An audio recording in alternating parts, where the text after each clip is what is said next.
एक गांव में एक किसान था जिसे एक बहुत ही बुरी आदत लग चुकी थी, और वह आदत थी बेवजह चिंता करने की। वह हर समय किसी न किसी चीज की चिंता करता ही रहता। वह हर समय सोचता रहता कि कहीं मेरे साथ कुछ गलत ना हो जाए, जबकि उसकी जिंदगी में अभी तक सब कुछ ठीक चल रहा था। यदि आप महात्मा बुद्ध के विश्वासी हैं तो इन दिव्य उपदेशों को ध्यान से सुने, कुछ नया सीखने को मिलेगा। और इस वीडियो को पूरा अंत तक देखें, वरना बाद में बहुत पछताना पड़ेगा। उसके पास एक बड़ा सा खेत था जिसमें अच्छी खासी फसल हो जाती थी। खेती करने के लिए 4 हट्टे कट्टे बैल थे, 2 बैलगाड़ियां थीं, एक अच्छा घर था, एक पत्नी और 2 प्यारी बच्ची थीं। लेकिन फिर भी वह किसी न किसी अनहोनी के बारे में सोचकर बेवजह चिंता करता रहता। कभी सोचता कि अगर मेरी फसल में कीड़े लग गए तो क्या होगा, अगर आवारा पशुओं ने फसल को बर्बाद कर दिया तो क्या होगा, अगर सूखा पड़ गया या अत्यधिक बारिश हो गई तो मेरी फसल खराब हो जाएगी। ऐसे ही वो भविष्य की अन्य बातों के बारे में सोचकर बेवजह चिंता में डूबा रहता, जैसा कि कहीं खेती के समय मेरे बैल बीमार न पड़ जाए, मेरे बच्चों का भविष्य कैसा होगा, कहीं बुढ़ापे में मुझे कोई बड़ी बीमारी ना हो जाए, मेरे बच्चे बुढ़ापे में मेरा ख्याल रखेंगे भी या नहीं, वगैरह वगैरह। अपनी इस लगातार बेमतलब चिंता करने की आदत की वजह से वह अशांत और परेशान रहने लगा था। उसका स्वभाव कुछ चिड़चिड़ा सा हो गया था और अब उसका किसी भी काम में मन भी नहीं लगता था। उसकी पत्नी ने भी इस बात को अनुभव किया कि उसे बिना मतलब चिंता करने की आदत पड़ चुकी है। उसने उसे कई बार समझाने की कोशिश भी की कि तुम बेवजह चिंता करना छोड़ दो, लेकिन उसके समझाने का कोई मतलब नहीं निकला। तो फिर एक दिन वह उसे लेकर एक बौद्ध भिक्षु के आश्रम पहुंची। बौद्ध भिक्षु बहुत ही बुद्धिमान और ध्यानी व्यक्ति थे। उन लोगों की समस्याओं का समाधान करने के लिए प्रसिद्ध थे। किसान और उसकी पत्नी ने अपनी सारी समस्या बौद्ध भिक्षुओं के समक्ष रख दी। किसान ने कहा, महात्मन, मैं हर समय किसी न किसी बात की चिंता करता रहता हूँ। मैं ज्यादातर उन बुरी चीजों के बारे में सोचकर चिंतित होता रहता हूँ जो अभी तक मेरे साथ हुई भी नहीं।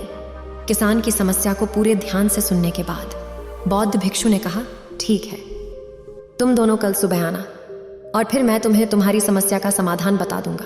अगली सुबह जब किसान और उसकी पत्नी बौद्ध भिक्षु के आश्रम में पहुंचते हैं तो देखते हैं कि बौद्ध भिक्षु बहुत ही चिंतित अवस्था में जमीन पर पालथी मारकर बैठे हुए हैं और उनके सामने एक दूध से भरा गिलास रखा हुआ है। बौद्ध भिक्षु बार बार उस दूध के गिलास की तरफ देखते हैं और फिर कभी अपना हाथ अपने सर भी रखते तो कभी जमीन पर मारते। वह बहुत ही चिंतित और बेचैन दिखाई पड़ रहे थे। भिक्षु को इस तरह परेशान देख किसान ने उनसे पूछा, महात्मन, क्या बात है, आप इतने परेशान क्यों हैं? बौद्ध भिक्षु ने बहुत ही बेचैनी भरे शब्दों में कहा, मैं इस गिलास के दूध को लेकर बहुत चिंतित हूँ। मुझे चिंता हो रही है कि कहीं बिल्ली इस दूध को गिरा ना दे, कहीं ये दूध खराब ना हो जाए या फिर आश्रम का कोई शिष्य इसे पी ना जाए। मैं इसी बात को लेकर सुबह से बहुत परेशान हूँ। बौद्ध भिक्षु के मुंह से ऐसी बातें सुनकर किसान और उसकी पत्नी जोर जोर से हंसने लगे। किसान ने हंसते हुए कहा, महात्मन, इसमें इतनी चिंता करने वाली कौन सी बात है? ये दूध ही तो है। अगर इसे बिल्ली ने गिरा दिया या ये खराब हो गया या फिर किसी ने इसे पी लिया तो क्या हो गया? ये आपको दोबारा मिल जाएगा। और वैसे भी आपको चिंता करना व्यर्थ ही है, क्योंकि न तो अभी इसे बिल्ली ने गिराया है, न ही ये खराब हुआ है, और न ही अभी इसे किसी ने पिया है, और हो सकता है कि भविष्य में ऐसा हो भी ना। किसान के मुंह से ये बातें सुनकर बौद्ध भिक्षु मुस्कुराए और बोले, मैं भी तो तुम्हें यह समझाने का प्रयास कर रहा हूँ कि भविष्य की उन घटनाओं की चिंता करना व्यर्थ है जो अभी हमारे साथ हुई ही नहीं, और बहुत बड़ी संभावना है कि वो कभी होगी भी नहीं। और अगर हो भी गई तो जिस चीज को तुम एक बार हासिल कर सकते हो उसे तुम दोबारा भी हासिल कर सकते हो।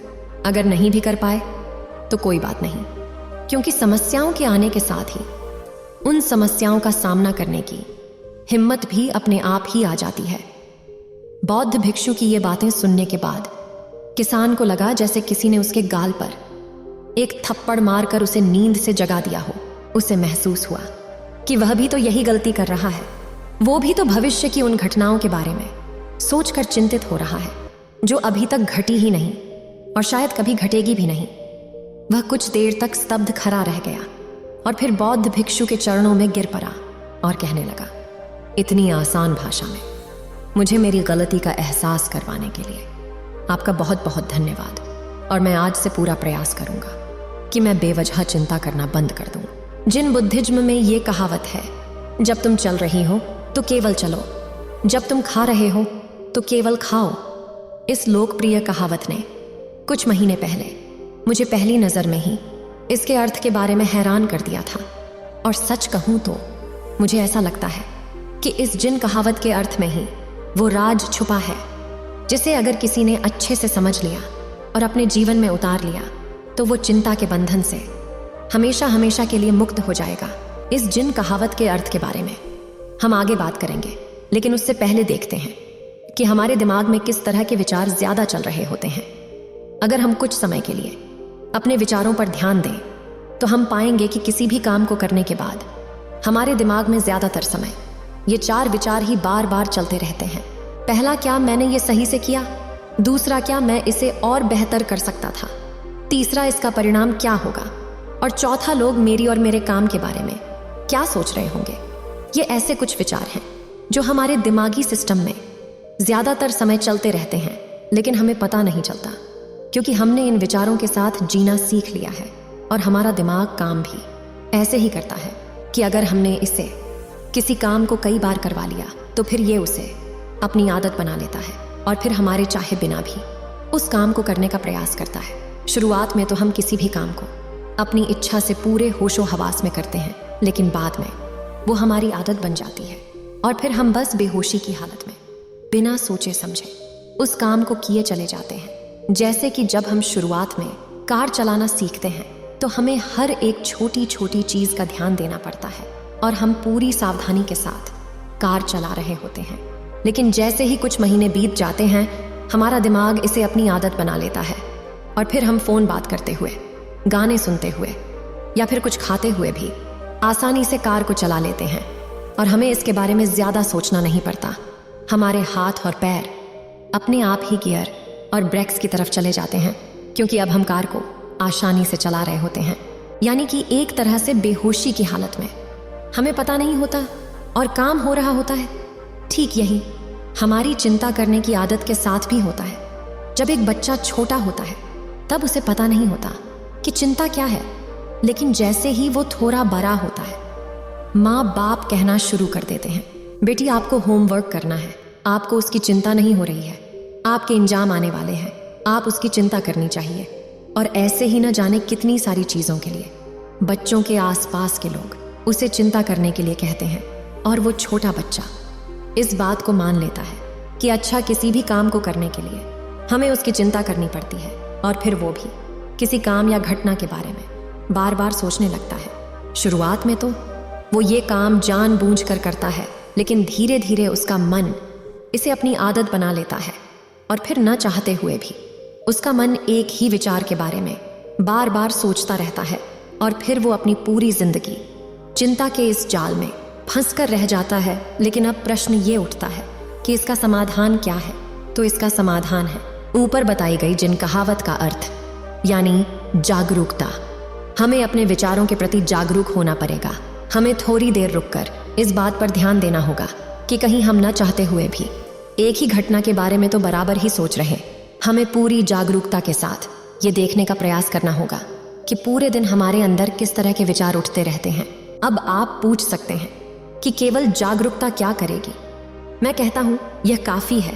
यह मन को शांत करने के लिए पर्याप्त है, मन को अपने स्वभाव का एहसास कराने के लिए पर्याप्त है और जीवन में जागरूकता लाने का सबसे आसान तरीका है ध्यान करना। ध्यान करने के दौरान अपने विचारों पर ध्यान देना, और जब आप पूरी जागरूकता के साथ अपने विचारों पर ध्यान देना शुरू कर देंगे, तब आप पाएंगे कि आपके मन में चलने वाली गैर जरूरी विचार एक एक करके अपने आप ही गायब होना शुरू हो जाएंगे और फिर आप अनुभव कर पाएंगे एक आनंदित और शांत जीवन का।